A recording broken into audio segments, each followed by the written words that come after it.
Before I start this video, I would like to say a huge thank you to the Reddit user Sam Marta for letting us narrate his story.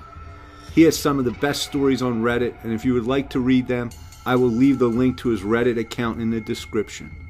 So, without further ado, let me begin narrating this story, which I think is one of the best stories on Reddit.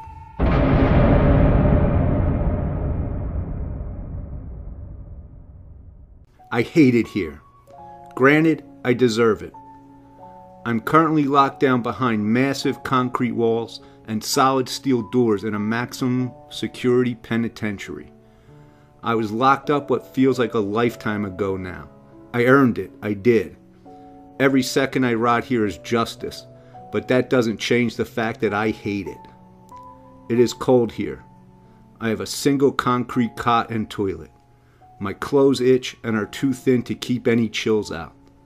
The walls are gray with a sickly green tint due to the dull swamp-like tile that sends a grossly colored glow into the room, reflecting the buzzing fluorescent light above me. The door is thick and unmoving. They paint it the same shade of sickly green as the floor. I assume it is lead-based to save on cost. Maybe, if I lick it enough times, maybe I can kill enough brain cells to forget I'm here. I have no roommate, as many don't who are perceived as extreme risks. Thankfully, I can still have time outside and shower without being entirely supervised. More than I can say for many in here. My only commodity is my toilet paper and my journal. I earned the journal through much work and good behavior. The pencil I write with is dull and has no eraser, like that a golfer would use to keep his scorecards. I am allowed 4 hours per day with it, between breakfast and lunch. I receive the journal and pencil with my meal and return it in kind. If the pencil has any pieces missing or there are any extensive tears in the pages, then I will lose it for the following day. So, I comply. I comply so I may have some mild comfort in this concrete cage in which I slowly die. Again, I definitely earned it, but that doesn't change the fact that prison is hell. I earned my place here because I killed people. I killed many people. I killed 20 people to be exact. This is the first time I've actually written that. I beat the cannibals number, which for some reason gave me a sense of accomplishment. However, what gave me more satisfaction was the evenness of the number. 20. 2-0. 20. 20. 2-0. 2-0. 2-0. 20. Even and smooth. My compulsion made it this way. 21 would have made getting arrested a living hell. 15 would have been okay, but 20 was much cleaner. Increments of 5. Always increments of 5. Sometimes during a shopping trip, I would grab a stick of gum so as to have 20 or 10 or 30 items even. However, in the case of the killings, it was much more intense. The problem was the itch I felt in between. It was a gnawing pain in my mind from 1 to 4 and 6 to 9. The itch was not as bad during 5s, but 10s were the best. However, that number will eventually attract attention. That number is partially what got me caught, but I had to scratch the itch, so to speak. It made me empathize with vampires in the old horror stories, the sensation of aching thirst that cannot be quenched. It is nightmarish. The same remained true for my age, 40. I finished at 40, which made me content. I hated not having an even age. I could force down the bad feelings my age ended in 5s or even numbers, but I always had bad years with 1s, 3s, 7s, and 9s. I digress.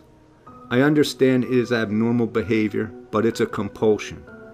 I have it manageable so that it would never notice in a day-to-day routine. I have to reminisce on these pages because I have no way of going back. It started many years ago, and the urge only grew from there. The first time I killed was interesting. I should have felt the need to immediately kill again, as I did in later years, but I didn't. They say mental illness worsens with age. I guess that's what kept me from acting again so soon, but I'm not sure. The first time I killed was pretty lackluster. I was walking home from school through the woods where very few kids were bold enough to cross. While walking, I stumbled upon a man. He was clearly injured, and even at the age of 12, I knew he had little time left. He sat, holding his side, panting in labored breaths. He hadn't seen me yet. From my vantage point, I could see a long white bone jutting from his leg, which tells me the pain from what his ribs were doing was worse than that of a broken leg. That, or he was just in shock. Far above this section of woods was a road, and from what I could see, a vehicle burst through a railing. The wrecked vehicle, a '69 Chevy C20 truck, lay decimated some 40 feet below the roadway in the brush and rocks. I remember this truck because I wound up purchasing one many years later in a secret nostalgia for myself. Either way, the driver had pulled himself from the wreckage and crawled in agony upwards of 50 feet to the nearest tree, where his strength was slowly failing him. I remember seeing a large sheet of metal which had been ripped from the side of the truck and picking it up. I walked slowly to the man, who reached pitifully towards me for help. I slowly shoved the sharp edge of the metal into the man's throat and watched as blood began to spurt from the wound and his mouth. He gargled like a drowning sow on his own blood, and after a time he ceased all movement forever. It was a rush of which I cannot explain. The excitement of ending a human life is next to none. I was content for a fleeting moment. I stared at the body for some time before taking a bloody shred of his pant leg that was hanging by a thread. I just wanted to have a keepsake. That was my first kill. I was never caught, nor even suspected. Growing up in the mountains of the South allowed much privacy, and it allowed me to get away with murder. As time grew, so did the feeling of power and accomplishment. I felt like God. No one even knew I was the way I was. I would never be a suspect because I knew to hide. I hid well because I knew how to hide. From the time I was a boy, I knew how to blend in. Sometimes it was a challenge because of my appearance, but I learned a simple skill, how to hide in plain sight. I was able to work hard in the background. I made good grades and maintained very few close friendships throughout school, so no one would discover anything about me. However, I made sure everyone had nice things to say about me, carrying groceries, helping kids with studying, always using my manners. I graduated in the upper ranks of my class and soon attended the local college. After I earned a degree in business, I worked hard where I could and raised enough money to buy my own rig. I worked by riding the highways as a trucker for years and eventually brought 2 more rigs. By 35, I was a respectable business owner in my old town with a dispatch and a few drivers. I obviously still drove, even as the owner, because it kept me close to my own real passion. In a town of 90% white and 10% other, I learned to blend despite being a minority. I learned to talk like them, learned to walk like them, and you can manipulate them into whatever you want. I hate them. Not white people, all people. My mother died shortly after I graduated high school from heart failure, and I felt liberated, for I held her opinion highly. Her opinions often kept me in line and respectable. When she died, I was free to pursue my own interest. My father, while a good man in his own right, never held much weight in my actions, so I walked the path I chose for myself despite what his feelings may be. Either way, I dwindled for some time after the first murder. The urge slowly grew. By high school, I kept my eyes peeled for another opportunity to snuff out a life. Finally, that day came. The second time I murdered was equally uninspiring. I found myself at a graduation party, and the whole senior class was drinking heavily. All except me, that is. We were at the home of a wealthier student who had maintained a spotless record through both junior high and high school and wanted to go out in a way where she could get out of her proverbial box. I learned 2 things that evening. The first, that a well-mannered, well-educated young lady was no different than anyone else in regards to having a darker side. She wanted to be remembered for a party, not her good grades, not her generous deeds, not her modest manner of dress, but a party. Everyone has a dark side in some way. This was the first thing I learned. The second was that if everyone is drunk and dancing on the roof, you could bump a certain young lady discreetly enough to send her 3 stories down into the concrete and make it look like an accident. She landed with a smack that can only be replicated in my dreams. This was the first time I was aroused by a killing. I'm not sure why. She was in a 2-piece, which I assume her parents knew nothing about, and her skin was pale and smooth. Her deep brown hair flowed past her shoulders, and the look of utter confusion and terror in the face of innocence was priceless. Blood pooled from her head and seeped into her nearby swimming pool. I fancied her, you could say, but only because she represented something that does not exist, human innocence. When her skull cracked hard against the pavement, I was instantly excited. I had to sneak away to handle it and steal a memento from the girl's room. Meanwhile, the remaining partygoers descended into madness, trying to repair a situation that was far beyond broken. The chaos I caused that night again resurfaced my deep sense of accomplishment that only comes from death. This was the second time I killed, 18 years of age. By the time I hit my stride, I stood at 6'2" at 260 pounds. I had always enjoyed lifting weights and working towards my overall health. A fat predator is a bad predator. I maintained this level of fitness for most of my adult life. I had to in order to pursue my passion. Of course, things would have a way of catching up with me. I was incarcerated with an unfortunate mountain of evidence. I wouldn't say I covered every base perfectly to ensure not getting caught, but I felt like I was careful enough. I guess not in hindsight. I remember the day I was arrested. I had turned 40 the month prior and was on the road delivering a shipment of plywood. I was behind the wheel of my rig in rural Alabama. I was taking a back road because I enjoy the scenery, and when you're the boss, you can set your own schedule. At this point, I had killed 19 people, and the itch was present. I would have to rub the back of my neck when I thought about it. It needed to be scratched. I needed to take care of it. That's when I saw her. Miles from any structure or any living person was a broken down, baby blue Volkswagen Beetle. The emergency lights were flashing, and a woman was looking into her engine compartment. The height of my truck allowed me to scan both her car and the area surrounding us. It was tall, uncut grass and trees, covered in utter blackness due to the overcast night. There was no one for miles and miles. We could be alone together. I pulled in behind her with my low lights so as not to scare her. When I stepped out of the truck, I addressed her. "Pardon me, ma'am," I said calmly. "I know how to disarm. I have worked on my speaking voice for years in order to betray their security into my hands. Are you all right?" She stepped out from behind her hood, and I saw her in better light. She was a young Hispanic woman. Her clothes were tattered, but I think that was intentional. She had silky dark hair to her shoulders and black librarian glasses. She was pretty, which was a bonus for me. Consider it like a dinner. You're going to get your meal, but when it includes dessert, then it is all the better. I also knew she could complete this cycle. She could be the 20th and I could rest. Best yet, she was petite, so there would be little fight. "I think the engine is shot," she said in a desperation that these dark woods certainly played well into. She just wanted to get out of danger. Little did she know. "I can give you a ride. I own this company, so I can make the time."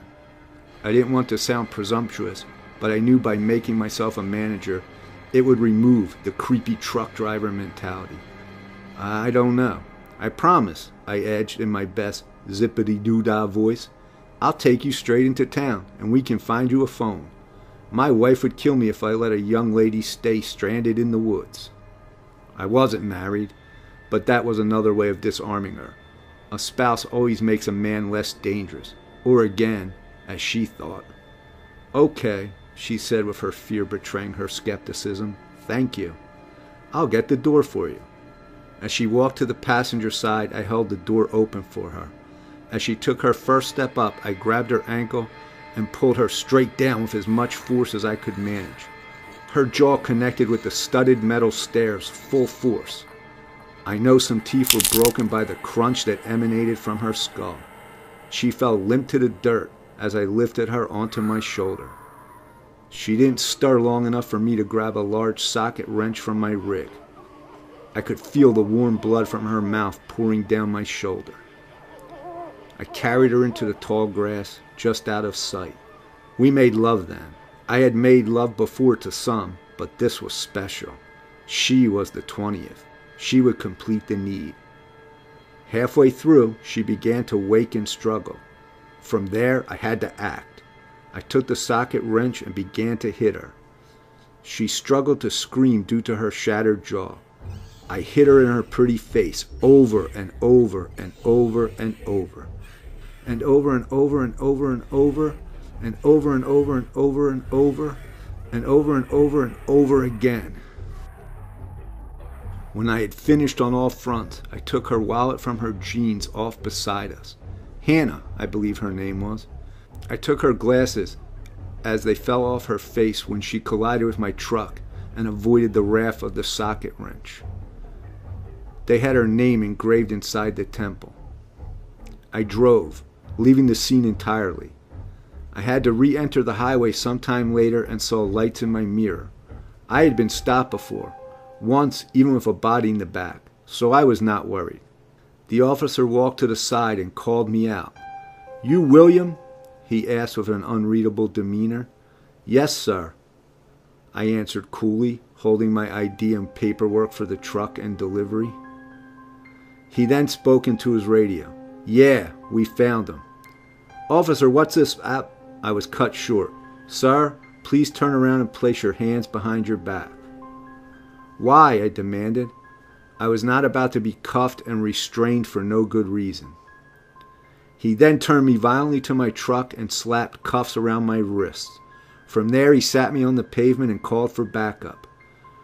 When other officers arrived, one finally noticed the blood on my back. Then they found the glasses. Then they found the poorly wiped down socket wrench. They then received word of a brutal mutilation several towns over. They'd stopped me initially because one of my drivers was caught with a brick of marijuana, and they wanted to stop all trucks from my dispatch to make sure we were legitimate. It would have been funny if it wasn't so infuriating. I was brought down on a technicality. My run lasted from age 12 to 40. I was undetected for that entire time. I changed my MO. I killed strangers only. I was so careful. A technicality was the only thing that could have done this. My simple home was turned about until they found my treasure box, a shoebox of souvenirs and news clippings. From there, it was easy to put me at every single murder, every homeless person stabbed to death in cities, every transient prostitute with their head missing, every unsupervised child in crowded streets. I was linked to them all. Now, one may ask, why would you be so stupid as to keep mementos? To that, I would say, I had to. It was my passion and the only thing that gave me meaning. I had to keep something around. They were the only memories I could have of those times. Like I first wrote, I deserve to be in prison, but I don't regret in the slightest what I've done.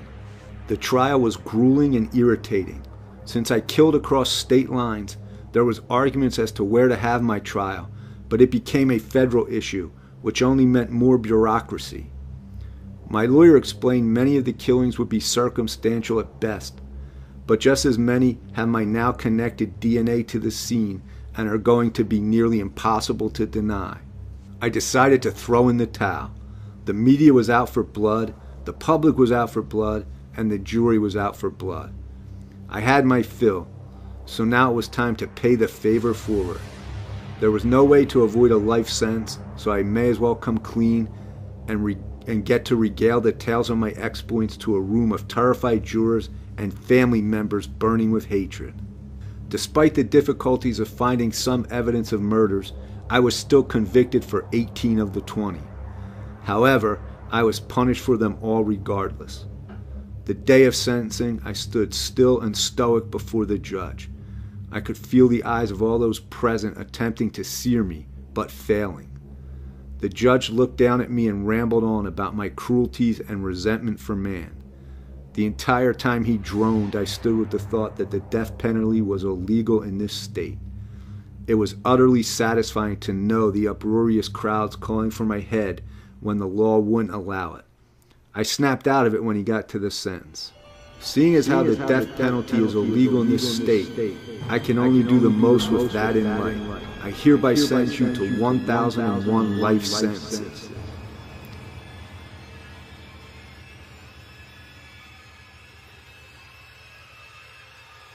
He was being melodramatic.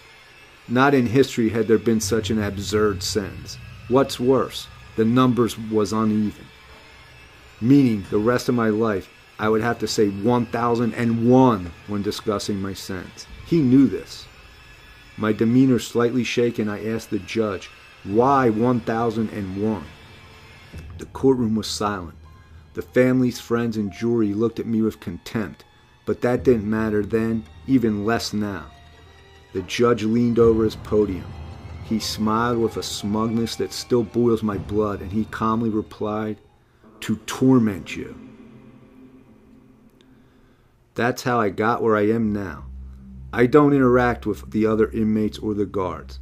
I just mind my business as best I can.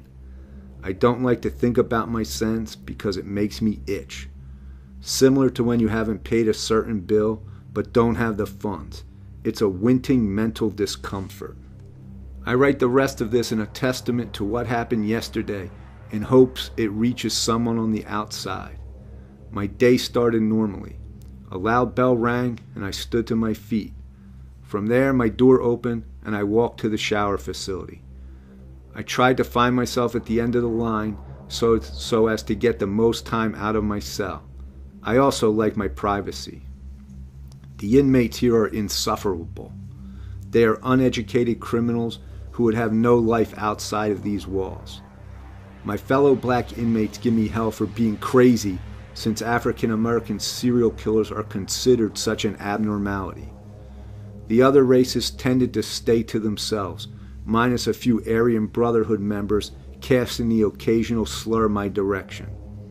I entered the shower as normal, but I felt an innate sense of dread that I don't know how to describe. I just felt unpleasant.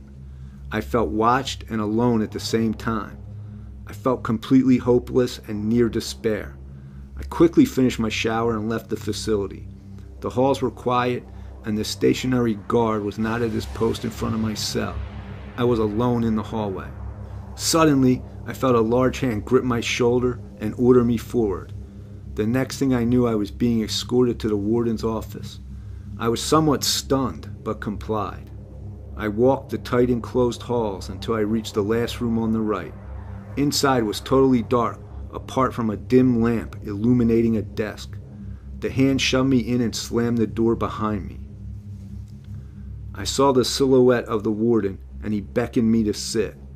I sat across from him in uncomfortable silence. He didn't move, and neither did I. I would force him to make the first move. After what felt like an eternity, he spoke up. "Let's go over your file," his voice carried, a mild southern accent sprinkled in. I did not respond. He gave no indication as to why, so I would bide my time. From here, I will paraphrase what was said, as my memory can't perfectly recreate the entire conversation. Count 1. Confessed. Not convicted. Man falls off cliff and you assist him in passing. You were 12, so it wasn't included in your final file, but it warrants mentioning. Count 2. Confessed, convicted. You confessed to shoving a young woman off a roof and then robbing her home of a trophy. You were 18. Count 3. Confessed, convicted. Homeless man near your college. You stabbed him and cut out a tooth. You were 20. Count 4. Confessed, not convicted. You claim to have shot a prostitute in Texas. The souvenir you took could not link you to the crime, and she had no family. You were 24. Not convicted, but you know what you did. Counts 5 through 9, confessed, convicted on all counts. You killed 5 lot lizards before changing your MO. That was smart. They were all strangled and you kept a lock of hair, left them on the highway. Count 10, confessed, convicted. You took a lost 12-year-old and drowned him. You kept his retainer. You were doing well in life by this point, but murder still called, didn't it? Count 11, confessed, convicted. Ah, this was a special one, wasn't she? That gas station employee who you stalked for a while. Followed her home and broke in. Took your time and did it right. She broke your perfect streak, and you were going to make her pay, right? Kept her locket as a token of your affection. Count 12, confessed, convicted. You took a young man from a local club in Missouri, strangled him the moment the door was closed, chopped him up and kept his teeth. Counts 13 through 17, confessed, convicted on all counts. The hitchhiker phase. Here it seems you just wanted to close the gap. You got sloppy, left a lot of evidence behind. I guess because they were vagrants it wouldn't have mattered. Count 18, confess, convicted. You killed a housewife in Florida. You were on vacation at the time. You spotted her and just had to do something. Waiting until her husband left and had yourself a good time. Another rape and strangling. You took her blood-soaked necklace. Count 19, confessed, convicted. You saw a jogger one morning and followed in your truck. When you knew their routine, you waited in the bushes until he passed. You killed him with a hammer and took one of his shoes. Count 20, confessed, convicted. The one that brought you down. You couldn't resist her. You were too careless, too excited. Now you're here. You took her glasses and bashing her head in and assaulted her. He took a deep breath and his outline sat back. Do you know what they call you? He asked me incredulously. I was livid. He completely bastardized my work. I had done so much and he swept over it like an obituary column. I glared at him in the dark before answering, the scavenger hunt killer? I hated that name. They donned me the scavenger hunt killer because my murders spanned so far and I collected odd, disconnected items. Again, my works and efforts were reduced to a joke. It still makes me sick. The warden spoke up again. Are you sorry? I sat for a moment before responding. Would it matter? He chuckled in a deep, throaty laugh. No, he said, settling in. I guess it wouldn't. He continued. I don't get it, really. You're a highly intelligent, healthy, and well-spoken man. Why on earth would you throw that away? I sat in angry silence. I refused to give this man the satisfaction of an answer. Do you believe in God? The warden asked, his tone now changed. I chewed my tongue before responding, no. Pity, he responded lackadaisically, as if my response didn't really matter. That would make what I'm about to tell you much better. I waited for him to continue. Your sentence is being commuted. I raised an eyebrow in disbelief. Really? Yes, he sat, still shadowed, but I knew he was smirking. What does that have to do with God? I know I should have had much more important questions to ask in that moment, but I was curious. I assumed he meant I should be thankful. Well, he said, his voice trailing, that would make this next part easier. You passed away this morning, son. Before I could respond, his hand tossed a few photos in front of me. It was me. I lay covered in blood on the shower floor. I had been stabbed from the looks of it. Yeah, the warden, or who I thought was the warden, spoke up. Some Aryan fellow wanted to prove his might by stabbing a serial killer to death in the shower. Didn't work, though, since he was caught, and will most likely be in solitary until it does irreparable damage, if that's some comfort. I stared at him. I stared at the photographs. I simply could not accept it. This is absurd. I felt insulted at the prospect. I know it seems odd, but hear me out. He sat upright, ready to make his case. Do you know what the Universalists are? No. Well, he continued without missing a beat, basically it states that everyone gets into heaven, even if you aren't necessarily in their denomination. This is heaven? I was ready to laugh. This was a joke. No. See, that's the bad news, he continued. Catholics, Muslims, some Buddhists, see, they believe in a temporal plane, so they're also sort of right. See, everyone does eventually move on, but before anyone can move on, they must resolve all their earthly obligations and judgments. Before I could remark, he caught his breath and explained further. You died this morning. You served one of your 1001 life sentences. Welcome to number 2. I stood up. This isn't funny. I'm leaving. I couldn't move. I was frozen in place, unable to use my body. My eyes felt like they were being pried towards the seat. Please, I heard the warden, though his voice was now much deeper, sinking my gut. Sit. I returned to my seat with a sensation that was new to me, fear. Now, he continued, his voice returning to normal, you are not dead. You just started another sentence. Everything will be back to normal when you leave. When I dismiss you, you will leave here and return to your bunk. Do you understand? I nodded, still stunned by what I then knew as truth, his voice, the unexplained dread I felt that morning.